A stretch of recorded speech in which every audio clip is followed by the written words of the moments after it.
one of the things that's troubled me over many years is the fact that geeks are not always as well recognized as they should be and rewarded as well as they should be.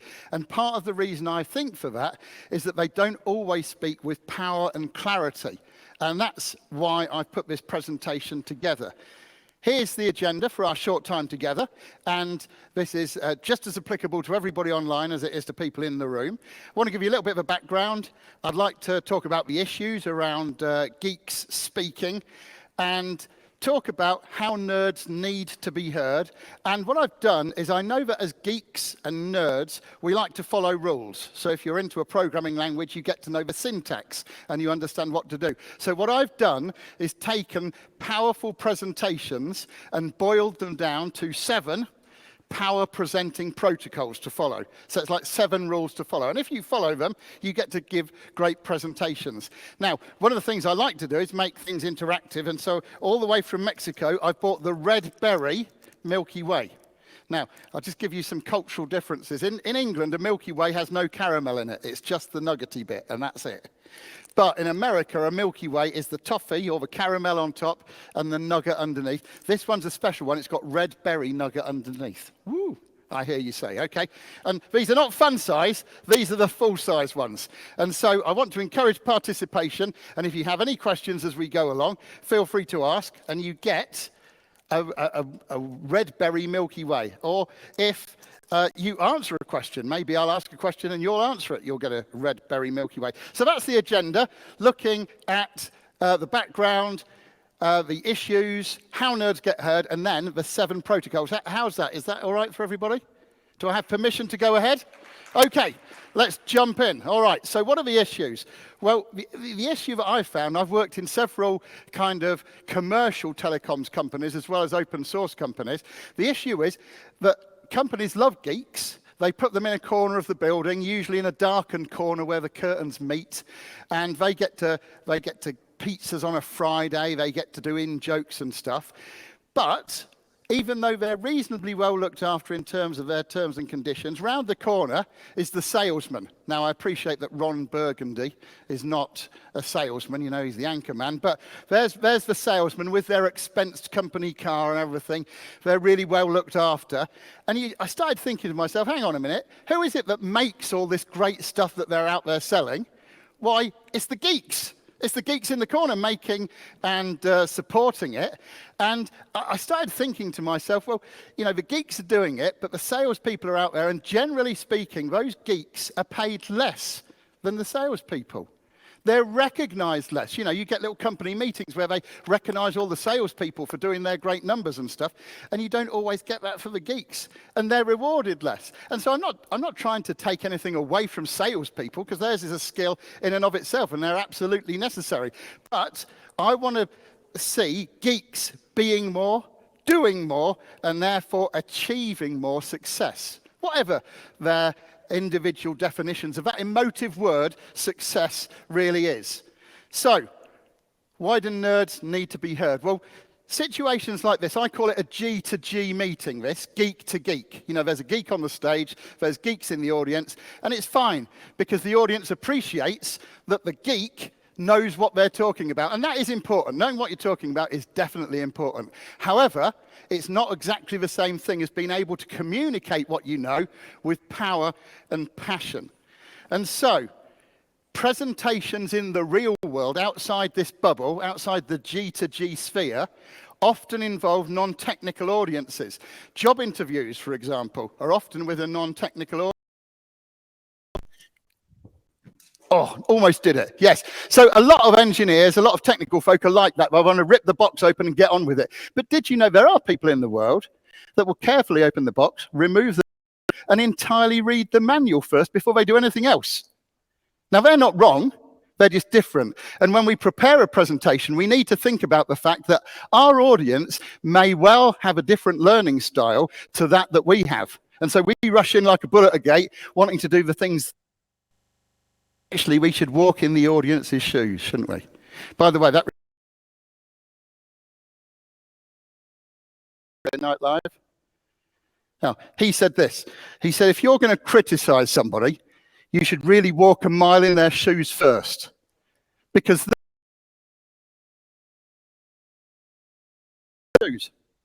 I think you'll agree that's very sound advice. Okay, let's move on to the next protocol. The next protocol is practice. Amateurs practice until they get it right, but professionals practice until they can't get it wrong. Then there's the participation element, actually involving people in your presentation rather than just doing something to people. Because people don't like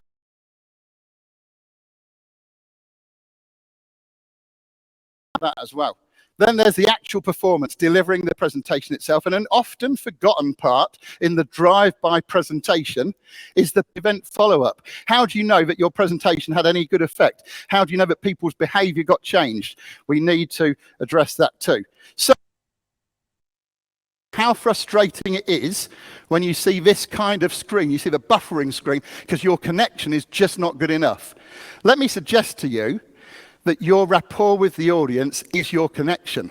It's your broadband connection. It's your connection to the audience. And of course, it's not just a one-way connection, is it? It's a two-way connection, because you need to read your audience's feedback to you. Are they enjoying it? Do they look like it's going over their heads? Do they have unspoken questions that are itching to be asked? You need to have that two-way communication channel.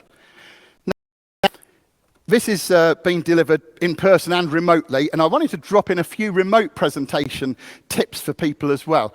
But the trouble is, being geeks, when we think about video meetings and presentations, where does our mind run off to?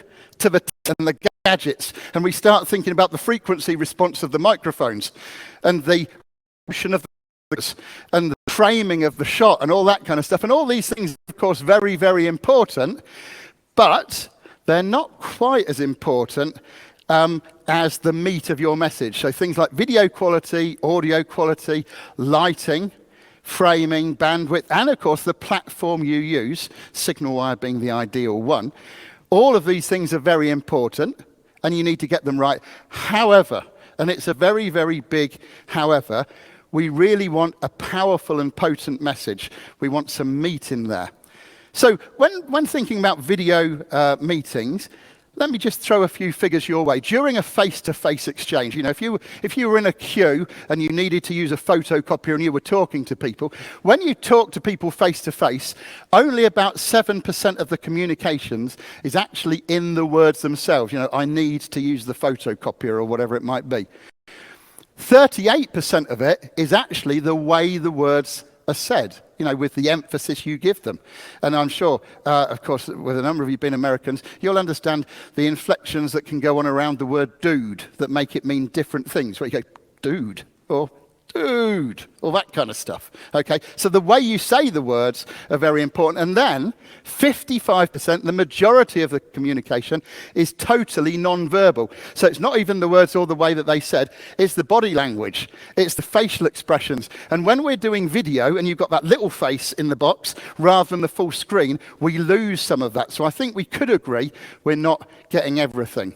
So when we're thinking about remote presentations, I'd like to think of a world where, although geeks are obsessed with tech, that they might come to understand that their webinars or whatever, remote presentations, although they might initially be judged by the traits of their tech, actually they're remembered by people for the potency of the presentation and the meat of the message. So it's worth thinking much, much more about the construction of your presentation than the tech. So generally speaking, what are some of the issues that geeks face when they come to do presentations, whether they realize it or not?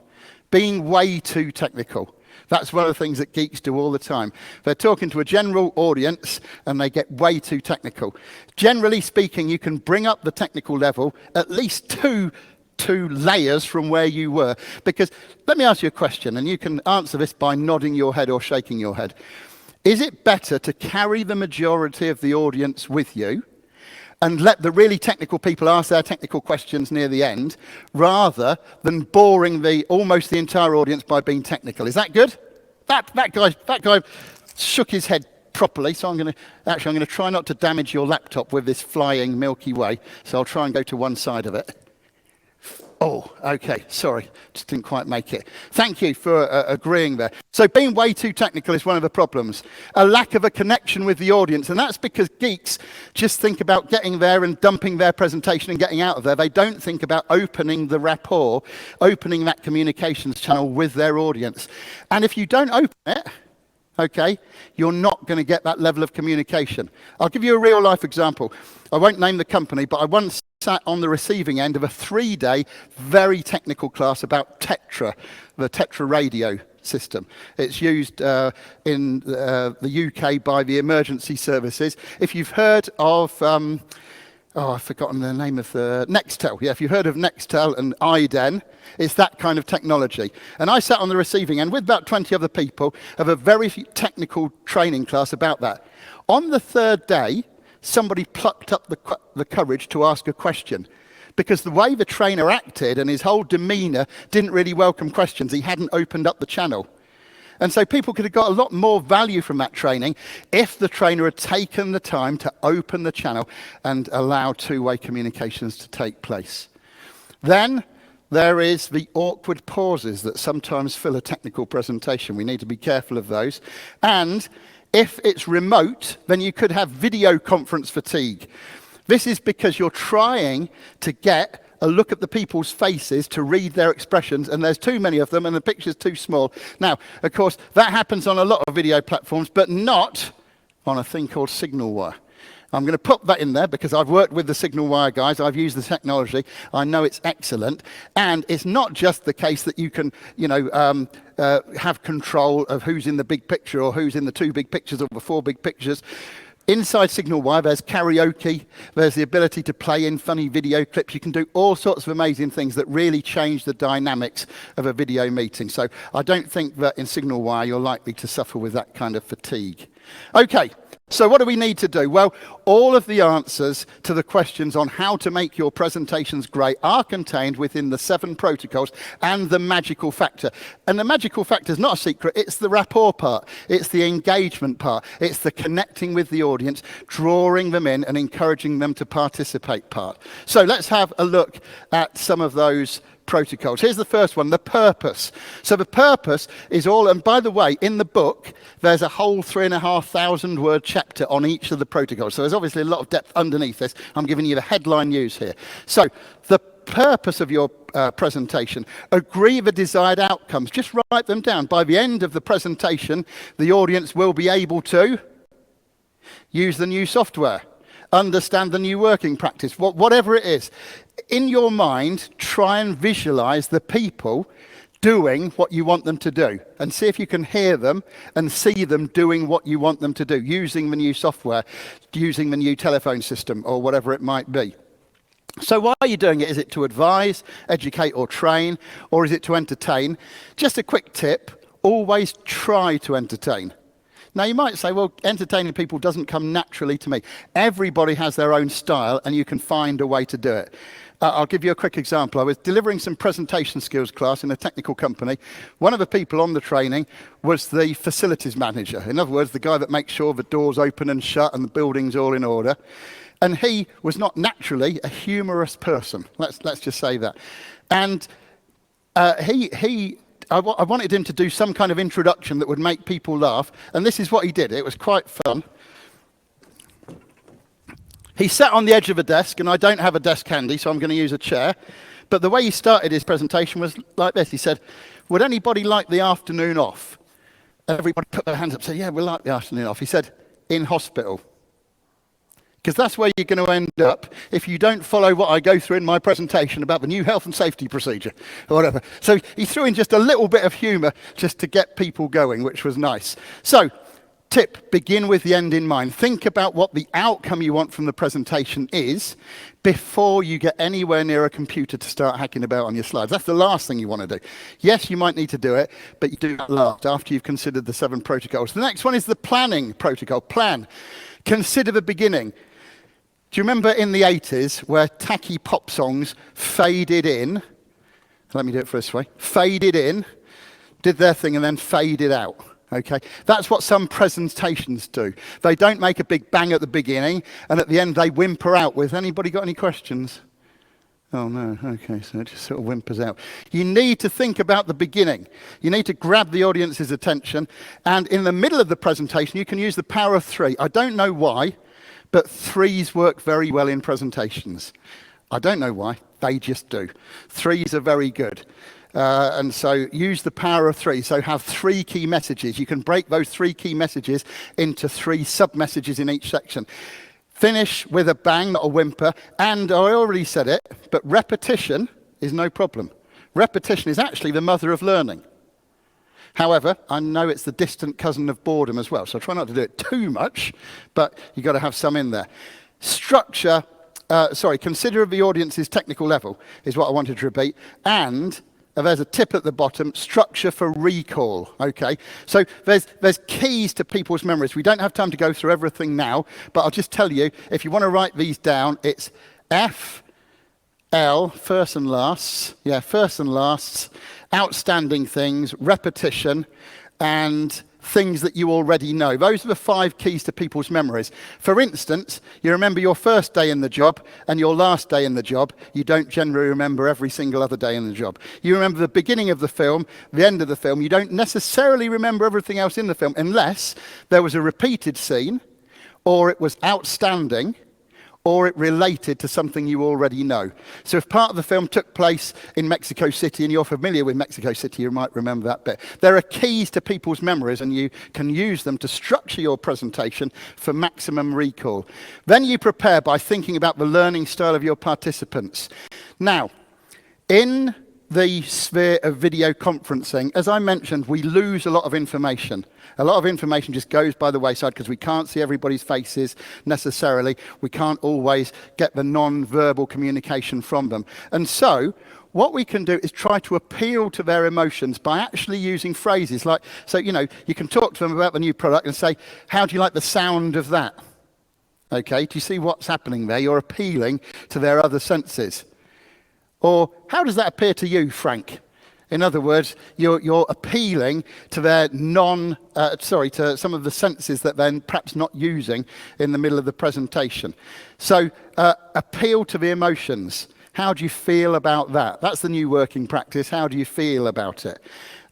These are great things to do. And even maybe write a little list, that's the tip at the bottom, write a little list of the phrases that you're going to use and just pop them up on the wall or next to you so you can use them to engage with the people at the other end. Then you do the practice, and as I already said, but I'm going to repeat it, amateurs practice until they get it right, but professionals will take a presentation and practice until they can't get it wrong. And actually, just a quick question, what do you think the most important parts of a presentation are in terms of, you know, the timing from the beginning to end? Which are the most important parts? Anybody going to throw it out there? Moshe looks like he might. Go on, Moshe.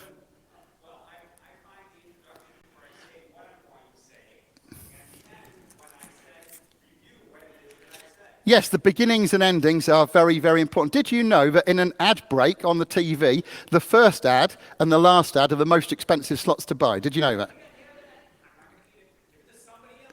I'm going to give it to that guy that raised his hand. Who dares win, sir? Who dares wins? Great stuff. Okay, thank you, Moshe. Yes, the beginnings and the endings are very important. So listen, if you didn't have time to practice the whole presentation, which parts would you practice in a constricted timescale? Exactly, sir. I saw you nodding. The beginning and the ending. That was a non-verbal answer, sir, but I'm going to give you a Milky Way anyway. I'm going to try not to damage your laptop. Oh, I'm getting it at people's feet at the moment. I'm not quite making it. Okay, right. So here's a tip. Look, record yourself 3 times. We have all the tools on our mobile phones. You can say it into your mobile phone. You can give the presentation. You can even audio record it. If you don't want to do the video recording, do an audio recording. Can anybody give me one advantage? Are you eating that now, sir? Just as a bit of a testimonial, how tasty is that? It is very tasty. It's like a Milky Way, but with red berry flavouring, isn't it?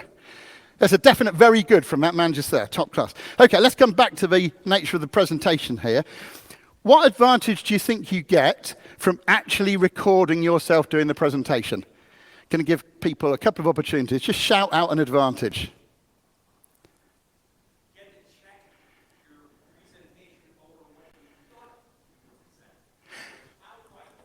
I can't give you one. Okay. Moshe says something very important. What you'll find out is which words and phrases you stumble over.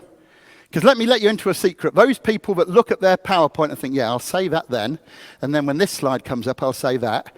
If they've never said it out loud, they don't know which words and phrases they're going to stumble over, which things in their head make sense, but then in real life don't really make sense. And let me give you one other one. They have no idea of the timing of their presentation, because they've never done it out loud. If you do it out loud, you will find out what the timing of your presentation is going to be. Talking of timing, I need to be very quick. Then there's the participation protocol. Which key group of people that are very, very important in a presentation do you think get left out most? Who said the audience? That man just there. I'm going to throw you, I think you're eating one already, but I'm going to give you another one. Is it really good? It is okay, I'm going to just throw this one randomly towards the back then. Try not to hit the chandelier. Okay. Oh, straight on the laptop. I hope that one's all right. Is it still intact, sir? Good, I'm pleased to hear that. So yes, audience participation is absolutely crucial. It's absolutely crucial. You cannot minimize the importance of getting your audience involved somehow. And of course, there's very basic ways. You can ask questions, but you can also get people out for demonstrations. You can ask people to share their experiences. There's so many ways you can involve and engage an audience. If it's video, you need to think about the capabilities of a platform you're using. Can people see the participants? As a presenter, can you see all of the participants, or have you just got their initials up? Because you're not going to actually learn a lot about them by seeing their initials, are you? You really want to see their faces so you can understand what's going on. Is there a chat or a question facility on the platform? Can people raise their hand to ask a question or even answer a question? And let me let you into a little secret. You can even get participation in a recording. If you're recording yourself to do a webinar, you can do that because questions always evoke an answer. So let me ask you this question. What colour was the front door of your first house? What colour was the front door of your first house? Okay. Now, I saw a gentleman go like that. Maybe you couldn't remember. Maybe it was a glass door and therefore didn't have a colour. But here's the secret. All questions are always answered. Always. Whether you verbalise an answer or not. Okay? And so even in a recorded webinar, you can ask people questions, and as long as you leave a pause in their mind, they will generate an answer. And let me let you into another secret. In a presentation scenario like this, anything I tell you is a lie. But anything you tell yourself is a truth. Now imagine being so clever that you could do a presentation where you seed questions in people's mind and they give themselves the answer that's the kind of answer you wanted them to have, and they told themselves. Wouldn't that be amazing? Wouldn't your presentations be so much more powerful if you could do that? Well, the answer is you can. Okay, let's move on to the next one, because we're stuck for time. The actual presentation, delivering the presentation itself, you need to work on your levels of enthusiasm. And of course, the last four letters of enthusiasm, what do they stand for? Anybody? I am sold myself. You were almost there, Moshe, almost there. I am sold myself. You need to be sold on whatever you're presenting about. So if your boss came in and said, Bill, I want you to do a presentation on such and such, and it's not your favorite thing, it's not your area, you're better off saying to the boss, sorry, mate. Oh, I don't know what you'd say in America. Not mate. Sorry, man. This is not the thing for me. I'm not going to do the best job for you, because you need to be able to generate enthusiasm in your audience. And let me let you into a little secret. If you're not enthusiastic, you can't generate enthusiasm in anybody else. Because the truth of the matter is that attitudes are catching.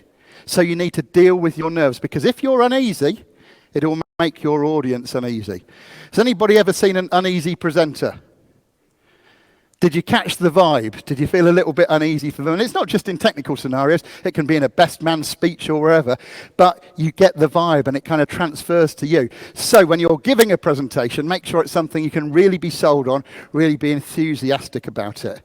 And in order to make your presentation easier for people to take in, you can fiddle with 3 different things here. The pitch of your voice, the pace of your delivery, and pauses. All 3 of those can be very, very useful indeed. Do you see what I mean? Exactly. So work on those P's is the tip here. And then the last protocol is the post-event protocol. What did participants think of your presentation? Right at the end, ask them. You know, maybe put a happy sheet in front of them. By the way, on happy sheets, never have a 1 to 5 score because it's got this thing in the middle that people can put.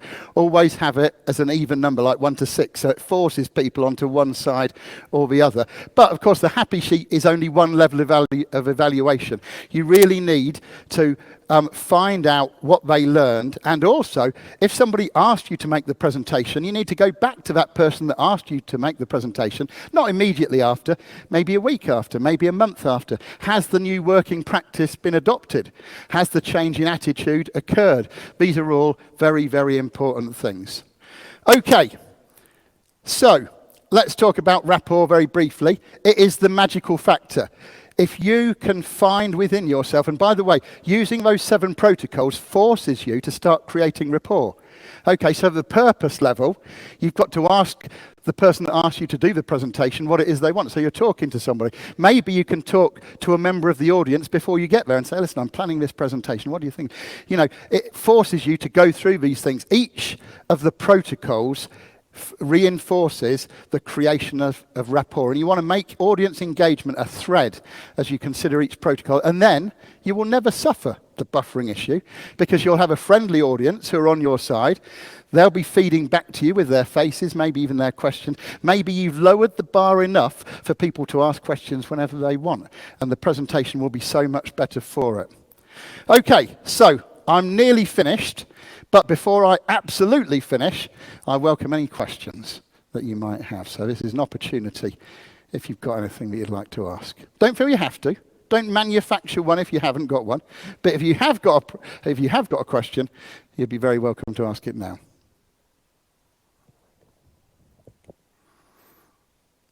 Okay, I won't loiter because I'm here all day today and all day tomorrow. So if you do want to ask a question more privately about presentations, or say, I'm thinking of doing this presentation, I've got an idea for doing it this way, or I'm doing it that way, then feel free to come along and talk to me personally. And actually, I've got more than half the box left. So if you want to savour the delights of a wild Berry Milky Way, you can definitely do that.